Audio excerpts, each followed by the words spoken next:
2024 चुनाव के दूसरे चरण की नज़दीकियां बढ़ते ही राजनीतिक दलों में वाद विवाद, आरोप प्रत्यारोप का भी दौर शुरू हो गया है। जहां एक तरफ कल देश के गृह मंत्री अमित शाह ने कहा कि वाराणसी 2014 से पहले चंबल था, तो वहीं आज पत्रकार वार्ता में कांग्रेस वाराणसी लोकसभा प्रत्याशी अजय राय ने कहा कि बीजेपी धर्म की बात करती है और दूसरी तरफ बाबा विश्वनाथ की नगरी को चंबल कहकर बाबा विश्वनाथ का ही अपमान करते हैं। मोदी के मंगलसूत्र बयान पर पलटवार करते हुए अजय राय ने कहा कि जो खुद जिसको मंगलसूत्र पहना के घर लाएं उसको तो घर में रख नहीं पाएं और उसके मंगलसूत्र की तो रक्षा कर नहीं पाएं, और वो देश की महिलाओं के मंगलसूत्र की रक्षा की बात करते हैं। वाराणसी से संवाददाता अभय कुमार की ये खास रिपोर्ट। भाई यही मैं कहना चाह रहा हूँ कि आप चंबल, आप कहते हो कि पहले चंबल हुआ करता था, पूर्वांचल और बनारस। इसी पूर्वांचल से, इसी चंबल से राजनाथ सिंह जी आज आपके डिफेंस मिनिस्टर बैठे हैं, यहीं बभौरा चंदौली के रहने वाले हैं। क्या वो मुख्यमंत्री भी आ रहे हैं, तो क्या उस समय भी चंबल था?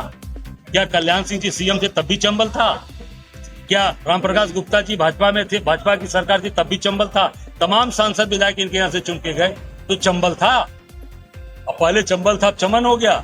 इसका जवाब भाजपा के लोग से पूछिए, खुद बताएंगे कि क्या उस समय भाजपा की सरकार नहीं थी क्या, तो उसमें चंबल था या चमन था? ये बाबा विश्वनाथ की नगरी शुरू से चमन की नगरी है। यहाँ हर हर महादेव होता है और माँ गंगा की पूजा होती है।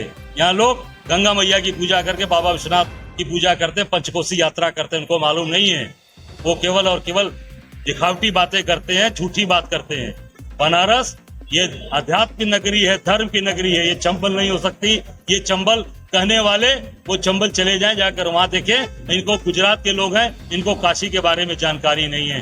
ये बाबा भोलेनाथ की नगरी है, जहाँ गौतम बुद्ध आए, जहाँ महावीर आए, जहाँ गुरु नानक आए, गुरु गोविंद सिंह आए।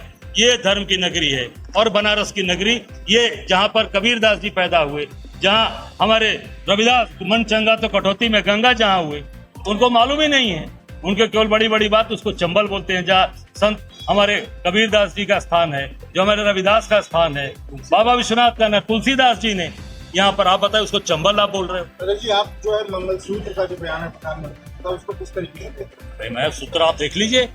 भाई मंगलसूत्र की बात करते, जो आपने जिसको मंगलसूत्र पहना के आप अपने घर लाए उसको तो रख नहीं पाए, उसके मंगलसूत्र की रक्षा आप नहीं कर पाए।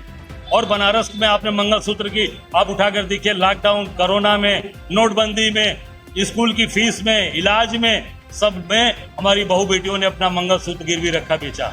उसका जवाब 2024 में बनारस की जनता आपको देगी। अब चिंता न करिए, आप देख लीजिए। प्रधानमंत्री ने कहा आपने बात उठाया और वर्तमान सरकार में दो मंत्रियां हैं जो कि राजभर समाज को मसीहा भी। मैंने कहा एसटी, वो एसटी की बात है, वो हाईकोर्ट का ऑर्डर है। हाईकोर्ट के ऑर्डर के बावजूद भी सरकार उस पे उनको अधिकार नहीं दे रही है, उनका सम्मान नहीं कर रही है। आप जो है आज उम्मीदवार इंडिया गठबंधन की तरफ नामांकन, आप कांग्रेस आप कैसे देख रहे हैं? क्या मैं शुभकामनाएं देता हूं और जीत की अग्रिम बधाई देता हूं कि अखिलेश जी भारी मतों से जीते, वहां से सांसद रहे हैं, वहां से उनका बहुत ही पुराना रिश्ता है। उस परिवार से मुलायम सिंह जी का रिश्ता कन्नौज से है। निश्चित तौर से अग्रिम बधाई, शुभकामनाएं। बहुमत से जीते, ये हमारी शुभकामनाएं। रायबरेली का रिजल्ट कब? अमेठी रायबरेली भी बहुत जल्द आपके सामने आ जाएगा। राहुल गांधी चुनाव लड़ने, इंतजार करिए, वहाँ की भी सूचना आपको बहुत जल्द मिलेगी। प्रधानमंत्री जी ने कहा है कुछ और भी सियासी दिखा जाए, वाराणसी में है पटेल हैं, ओवैसी हैं, वो भी चंद जनसभाएं कर रहे हैं, आपको क्या कहेंगे? अब ये निश्चित तौर से चुनाव का समय है, सब लोग सभाएं करेंगे, हमें जाए होना चाहिए। पर मोदी जी जो इतना काम किए हैं, वो आज 38 दिन 37 दिन पहले उनके दिग्गज लोग बनारस में आज भी पड़े हैं। आज भी उनके महासचिव से लेकर कभी महामंत्री बैठे हैं, परेशान हैं, क्योंकि उनके कार्यकर्ता उनका फोन नहीं उठा रहे हैं। किसी का काम हुआ नहीं। पुराने कार्यकर्ता आज भी दरी चादरी बिछा रहे हैं। जो नए जो दूसरे दल से लोग गए, वो बड़े बड़े पदों पर बैठ के जो आयातित होकर आए, जो पुराने बेचारे जो जनसंघी हैं, हाफ पैंट पहनकर जो सदा वत्सल्य मातृभूमि किए, वो बेचारे आज गली गली की खाक छान रहे हैं। Please follow us on our social pages and stay updated with your daily news.